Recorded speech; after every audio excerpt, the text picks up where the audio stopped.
Okay, this is a call out to my listeners. I do not have a lot of sponsors for this podcast on purpose because I don't want to waste your time with products I am not crazy about. Well, I do have two that I am crazy about. The first one is LLC TLC.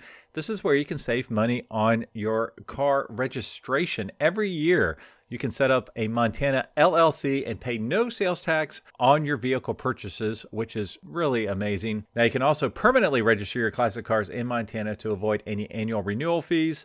And as your registered agent, LLC TLC will handle everything for you, so you never have to step foot in Montana to take advantage of this incredible offer. Now, as a listener of this podcast, they are offering 30% off your entire package. Now, to get this, simply go to llctlc.com/classic or mention this podcast when you call them directly. My other big sponsor of this podcast is Euro Classics out of Dayton, Ohio. Now, that's Euro Classic with an X.com. If you want to reach them in person, you can reach them at 937-299-1311. Now, this is where I get all of the work done on my Porsche. I just had my GTO in there. My Mustang's been in there. It is the place to go if you want awesome service at an extremely competitive price. So when you go there, just ask for Dale and tell him that I sent you. All right. Well, welcome to the Collector Car Podcast. Hey, it's GStanley. I have a fun topic for today, and to help me talk about it is Megan Boyd. Megan, how are you doing? Good, good. Nice to be on here, Greg. Yeah, no, I appreciate it. And I just realized my head looks huge. I'm too close to the camera. But anyways, I wanted to have you on the podcast. We have an interesting history in that we didn't know each other till recently. I used to go to Motorcar Portfolio for years when Bob Lichty owned it, and unfortunately Bob passed away, and now you're in charge of this. So tell us a little bit about your business and what you do on a day-to-day basis. Sure, Greg. As you said, Bob Lichty previously owned Motorcar Portfolio. It was founded in 2004 in Canton, Ohio. And I've had a long relationship with Bob. I actually started volunteering at the Canton Classic Car Museum when I was in junior high, when Bob was the director there. He had just moved back from California from the Blackhawk collection. He moved back to Canton to be more near to his parents, which he grew up in the Akron area. He became the director of the Canton Classic Car Museum. And my mom, knowing my love for cars, she worked in downtown Canton, got affiliated with the museum, and took me there one day and introduced me to Bob, and we became friends right off the get-go. So I volunteered with the museum all through junior high and high school. And then when I got into college, like many people do, you get pretty busy, kind of get away from the things you might have been once into. Bob and I, we still stayed in touch, but I wasn't volunteering at the museum as much. Then ironically, right after college, I went to school for journalism and public relations. And then I actually went back to school after I graduated and got a degree in automotive engineering. My mom happened to run into Bob one day near her office. And he said, "Oh, what's Megan doing these days?" And I was just wrapping up working on a political campaign. And she said, "Well, she's just wrapping up working on a political campaign. She's going to be, looking for a job." And he goes, "Oh, well, what dynamic timing. I just opened a classic car dealership called Motorcar Portfolio. Have her stop by and see me." And it was in the office right next to my mom's office building. So it's just pretty crazy how it all worked out. So I stopped down and saw him, and we just picked up right where we left off. And I started working at Motorcar Portfolio in 2004. Then I worked there consistently through about 2009 or so, at which time I had the opportunity to go to work for RM Sotheby's, which was, of course, RM Auctions back then. So I started working there. Bob and I always stayed in touch through my career at RM. Had a little girl, decided life on the road wasn't always as fun as it was when you were young and single and no kids. And I decided to come back home to the Canton area. And like I said, Bob and I had always stayed close. And then unfortunately, he passed away very unexpectedly in May of 2022. His widow reached out to me to help with the business because I like I said, Bob and I had always remained close. I knew a lot about the business. He was kind of in the middle of selling cars when he passed away. So I jumped in and helped with the business. And after a couple of weeks, she said, "You were like a daughter to Bob, and it was always his wish for you to continue the business. And we would like you to purchase the dealership." So my husband and I purchased the dealership. The deal was kind of finalized in September of 2022.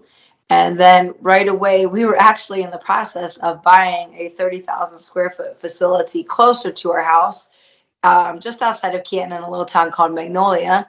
So we bought the business, moved the dealership, bought this huge facility. It all was a lot in a little bit of time, but it's all worked out great the past 2 years.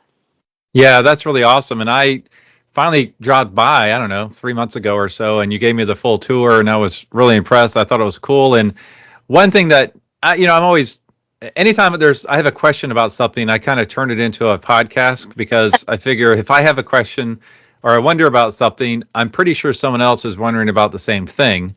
And when I was walking around with you, you were showing me the cars you had. You're like, yeah, that one's going to go to Bring a Trailer. That one's going to go to GAA auction. That one's going to go to RM Sotheby's, different things. And I just thought, that's always fascinating.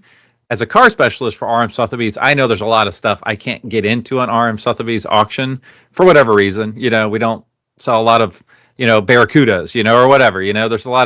There's a good home for different cars at different auctions. Not every auction is perfect for all cars. And I thought you would be a great person to talk to, kind of go through your strategy as far as how you sell your cars, where you sell your cars, when you sell your cars. So if you would, first off, tell us your website, our folks, how they can reach you. But then if you would kind of go through some of the examples as your mindset on how to sell these cars. Sure. Our website, of course, is www.motorcarportfolio.com. And then you can also find us on Facebook and Instagram as well under Motorcar Portfolio. My strategy for selling the cars has really changed. And I'm sure I told you this during your visit because I feel like I tell everybody this, but selling cars at Motorcar now, 20 years later, which I can't believe I'm even saying that because I don't feel like I could say that about anything. But selling cars at Motorcar 20 years later is so much different than it was selling cars when I first started there in 2004.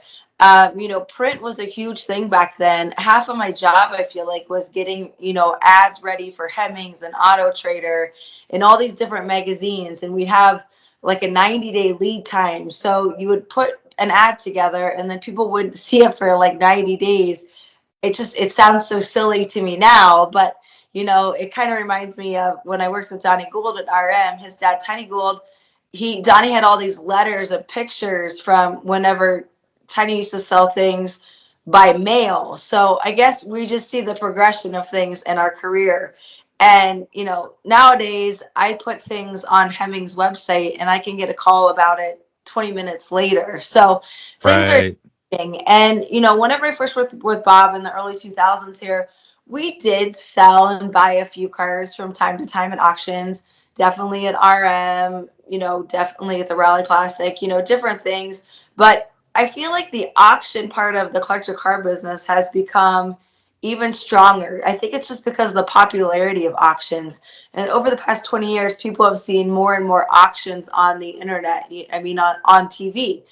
First we saw Barrett Jackson on TV, and then Mecum has become so prevalent on TV that a lot of the people that maybe just used to peruse Hemmings or go on the internet to find a car have figured out, oh, we can go to a collector car auction, and even though we're not a dealer, we can buy a collector car.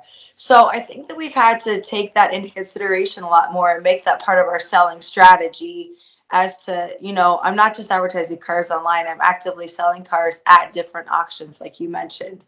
So my strategy in terms of where I'm going to sell a car, that's a good question. I think that there's no book or manual on it. A lot of it comes from just my, 20 plus years in this business. And then of course I grew up, I don't know if you and I discussed this, but a lot of people say to me, you're a woman, how did you ever get into cars? Well, the short answer of that is I had a car dad that had no sons. So I was doomed from the start. I grew up with my dad. We always went to car shows. He restored cars. He painted cars. I drag raced from way before I had my license when I was 16, but drag racing. So outside of my time in the industry, I definitely have a lot of experience just around cars. So when I look at a car, I might try to, well, first of all, when I buy a car, I'm always thinking about who I'm going to sell that car to the second I get the transaction done. Ideally when I buy a car, I already have a person in mind who I'm going to pick up the phone and call and say, hey, I got this awesome 46 Ford convertible, let me send you a picture. text you pictures of it. So, and then, if that doesn't work out or I don't have someone in mind right away, of course, I'll put it on the Motorcar website. But even after I throw it on the Motorcar website, I'm already thinking, okay, this will be good for, da-da-da-da-da auction. So just kind of a quick, rundown of what we have going on right now to show as some examples. This week, I sold a Toyota Celica GT convertible on Bring a Trailer. And Bring a Trailer, I've been a longtime fan of the Bring a Trailer website. I have a bit of a love-hate relationship with the Bring a Trailer auctions, but it's mostly love. So I sold this. Would the hate be some of the commenters and how they can affect how it sells? All the armchair quarterbacks, they drive me crazy. I can't, if you have 60 comments on an auction, probably 45 of them are from people that aren't going to buy the car, have no intentions to even bid on the car, and it's like some people almost make a hobby out of just making work for the people that are selling cars on there, or just trying to find, airs about the cars or airs about the listing. And that drives me crazy. Especially this week, I had a guy that was, questioning this, questioning that, looking for this. He never placed a bid on a car on the car at all. And the neat thing is on the Bring a Trailer website, you could see what people have bid on in the past or what they've listed or what they have, commented on. And this guy had never bought or listed a car before on Bring a Trailer, but he had like thousands of comments about the cars. Right. Yeah. That kind of drives me nuts. And then, I have had a few friends that have unfortunately been burned on Bring a Trailer in terms of they've sold a car on there and then the sellers kind of ghosted them and not paid for it and stuff like that. And that unfortunately does happen through there. I don't want to say often, but it does happen. So that's always a risk that you run on Bring a Trailer. But as far as Bring a Trailer, I like to put more of my foreign stuff on there. I think that, Motorcar Portfolio is not typically known for things like Toyotas, Japanese. Right. So I think that a lot of times that oddball foreign stuff does better on there. In the same token, I recently sold a 2004 Ford truck that had 13 miles on there that did really well on there. Wow. So I think low mileage stuff is also good on there. I think that if you're selling something on there, it has to have a quirk to it. It can't be kind of run of the mill. It either has to be something, kind of interesting that's foreign, or if it's going to be domestic, there better be something, interesting about it, like the 13-mile qualifier on the truck that I sold. So, and right. The other token you have to remember is it has to be something that A, they want to accept, and B, they want to accept with a reserve that you both agree on, which can get complicated at times. I've told people many times, because I've helped people list on Bring a Trailer as a favor, and I've said the key point is coming up with a reserve that you agree on. That's the biggest, touch point, I guess. And, one of my clients had the same situation. It was a Jaguar, and, it wasn't that the comments the guy made were negative. Well, instead he did like, all right, here's everything wrong with the car, picture 2. Here's everything wrong with the car, picture 3. Here's everything, that kind of thing. And he was proving his bona fides, as a judge. And what's interesting is if he had just prefaced his comment with, this is a really great car, it could win the local car show, but if you want to take it to concourse standards, here's some recommendations. Everything he said after then would have been just fine, right? Instead, right. It was just taking shots, so. Right. If it comes from a place of, I guess, it's just the old adage, if it comes from a place of love, not of critique, but I don't get that. And I mean, I used to kind of love that about Bring a Trailer. Whenever I can't even tell you how long I've subscribed to that email, the Bring a Trailer daily email. Yeah. It was something that I got hooked on a long, long time ago by a friend of mine, Myron Vernus. But whose book is behind you, and he's previous guests, and I got his set of books right over here too. The heaviest set of books I've ever purchased in my life. Oh yeah, they're great. But yeah, I used to love it kind of whenever it was the quirky and the random. But another thing that's hard about it these days is they're running so many auctions at once. I mean, I think it's like, the ticker tape is running when you're on the website. And I think it's like 800 auctions or something. And that's overwhelming. That's like walking into, it's like walking into a Mecum sale, but you can't see all the cars at the same time. It's like you're walking down the aisle and you're blindfolded and you have to take your blindfold off at every single car to find everything. So Yeah. sometimes I think that's the difficulty of an online auction is you either have to have people that are either super loyal to that online auction and that are constantly on there looking for things, or you have to find the people that are super loyal to a brand, like, okay, the guy that ended up buying my car, he's been looking for a Toyota Celica. So he, had Google searches and things like that set up. So I think that online auctions can be hard in that aspect. I think that, they did gain a little bit of popularity during the pandemic, but in my opinion, nothing replaces the thrill of a live auction. Right. So, So what about, you mentioned Hemmings, is that strictly classified ads you do, or do you do their online form as well? I only use their online platform now, and I can't believe I'm saying that. After I purchased Motorcar, I ran a few full page ads, and I got calls that were like, because of course the ad had Motorcar and had my picture in it, and I got more calls saying, "Hey, there you are. I remember you from Motorcar back in the day, or I knew you from RM. It's nice to see you again." I got more calls, like congratulatory calls, than I got on the actual cars in the ad. So I was Right. like, we need to revisit this idea. So I have found their online platform to be good. I do get, a lot of leads through it, a lot of good leads, not spammy, scammy stuff, which is nice. I have not tried to run anything in their online auctions yet. That is something, I would consider doing, but it just hasn't really popped up for me to happen yet. So. Okay. Well, outside of those, like that online forum, and you've got Hemmings from like an online classified, what other avenues do you have? I know you mentioned prior call, like RM Sotheby's Hershey sale for some stuff. You mentioned you got, what, 6 cars going to GAA right now? Yes, yes. So, and other, there's all the kind of, I think the biggest thing you have to consider when you're putting a car in an auction is does this car belong in a catalog sale or does this car belong in a mainstream sale? So, a catalog sale, of course, would be the RM Sotheby's, the Gooding, the Bonhams, things like that. The mainstream sales, of course, would be Bear Jackson, Mecum, more along those lines, Auctions America, the former, RM brand. And then you also have a lot of really good independent sales like GAA, which of course is the Greensboro Auto Auction. People see their ads, GAA at the Palace. They've become a really strong sale out of the gate.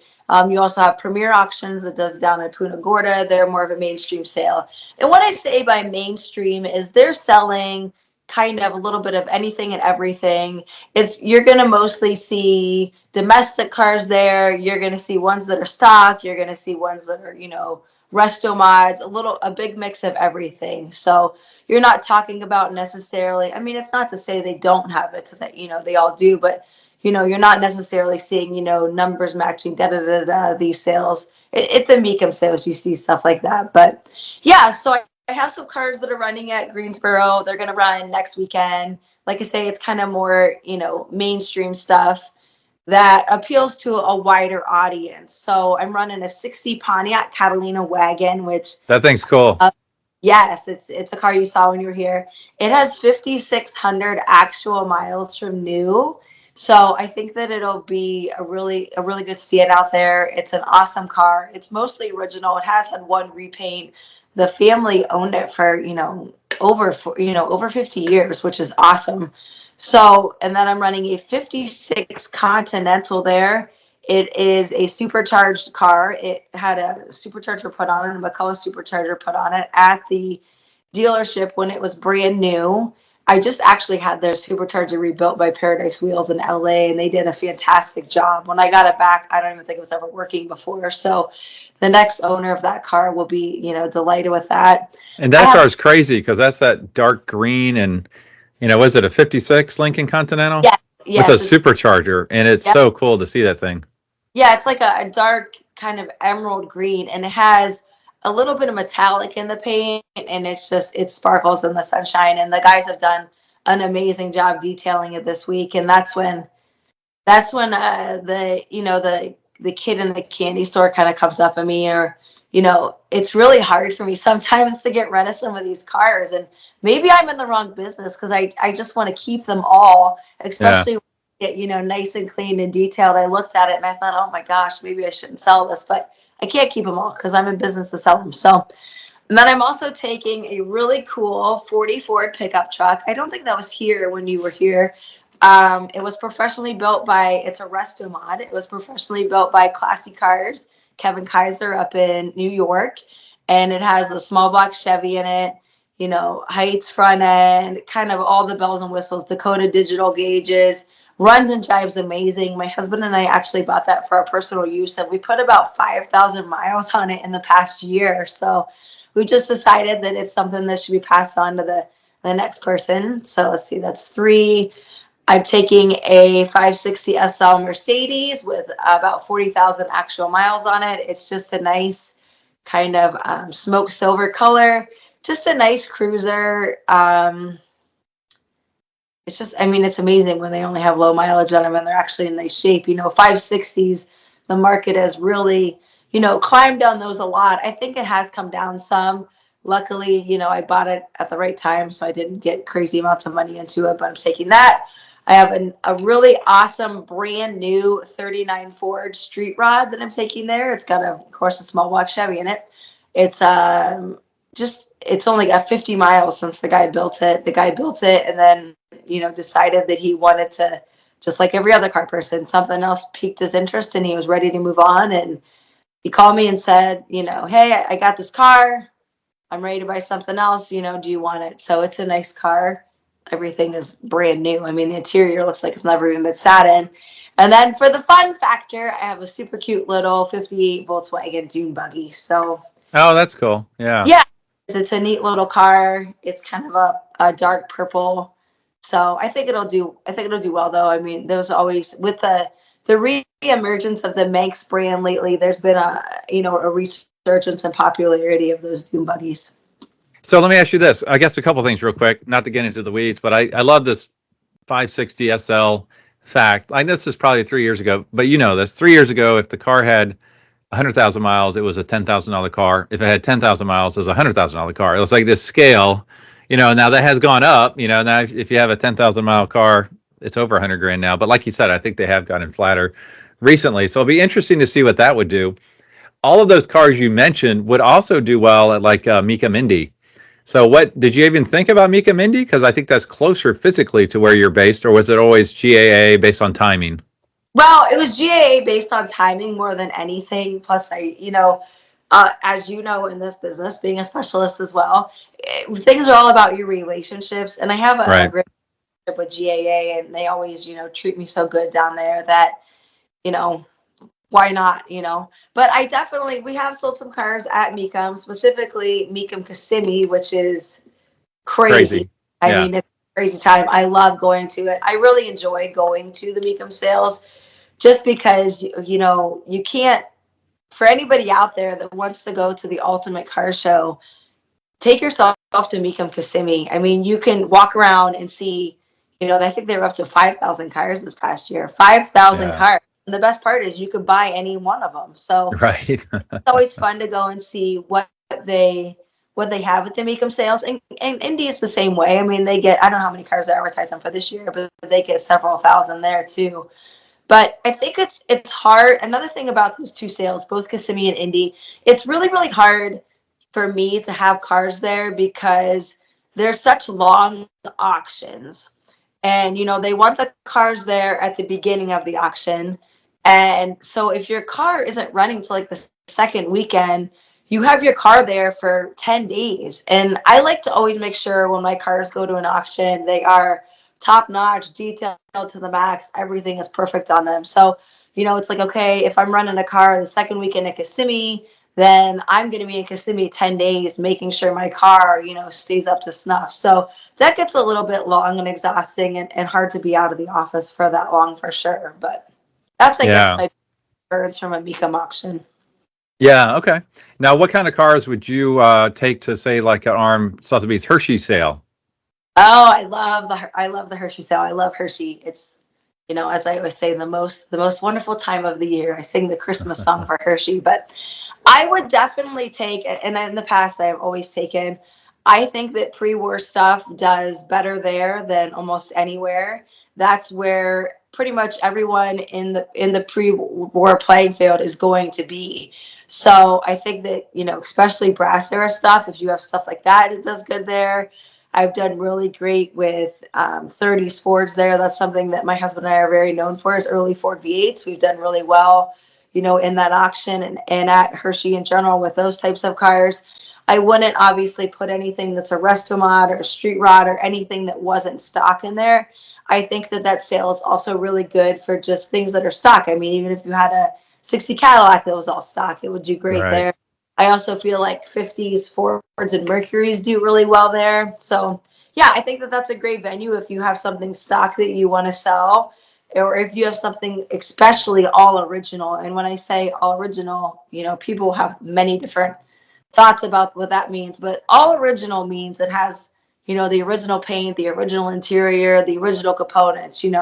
I think that's a common, misnomer these days, is people say, "Oh, it's all original," and they just mean it's stock. It has it Right. has Big difference. interior, and I'm out to change the world so the world understands. All Right. original means as it was from the factory. So I think also that if you have something that's all original, that's another fantastic place to do it. And I wouldn't even just limit it to domestic cars. They've had some amazing results from some foreign pre-war cars too. I mean, they sold the DDon there back in 2011 or 12. I mean, over $4 million for that car there. So Right. yeah, Yeah. I mean, it's the pre-war place, whether it is foreign or domestic. Yeah. Yeah. It's super cool for sure. All right, cool. So do you have any other cars coming to market you can share with us that aren't necessarily public yet? Let's see, what do we have coming up? I'm actually getting a pretty neat collection of cars right now. It's a small collection, but it's going to have a 1912 Buick in it, which Mm. the older I get, the more into early 1900s cars I get. So I keep threatening I'm going to keep it, but I feel like I say that about everything. So, um, and then it has a 1958 Edsel Ranger convertible that the owner bought brand new. So it is Wow. original paint, original interior, original top. So that'll be fun. And it also has an Auburn in it, a 36 Auburn. So Oh, it'll cool. be, they've been sitting for a bit, and that's my husband's favorite part of the equation, is he loves to revive old cars. So if anyone out there has old cars that have been sitting, give him a call, because that's what he loves. And he jokes a lot of times, once he gets a car running, then he's ready to sell it because his favorite part is over. So it'll be a lot of fun for us to bring those cars to market, for him to get them going again. And yeah, I mean, it'll be exciting, because I agree too. It's a lot of fun when you bring an old car back to life. I'm the opposite. When the car stops running, I want to sell it. I need to be better at getting it back to running. We always get the question, what's your favorite car? And my husband always, what's your favorite car you own, or what's your favorite car you've ever owned? And my husband always says the one that runs, because Right. he's the mechanic and he's got to keep things running. But we do both work on them together, so it is Yeah. a lot of fun. I don't, it's my passion, it's my life's work, and I can't imagine doing anything else. So That's awesome. Well, thank you for being on the Collector Car Podcast. Tell us again the best way for my listeners to reach you. sure, like I said, my name is Megan Boyd. I am the owner of Motorcar Portfolio. You can find us on our website at www.motorcarportfolio.com. Of course, you'll also see us on Facebook and Instagram, or you could call me or text me at 330-453-8900. Awesome. Well, thanks, Megan, for being on the Collector Car Podcast. Thank you. Have a great day.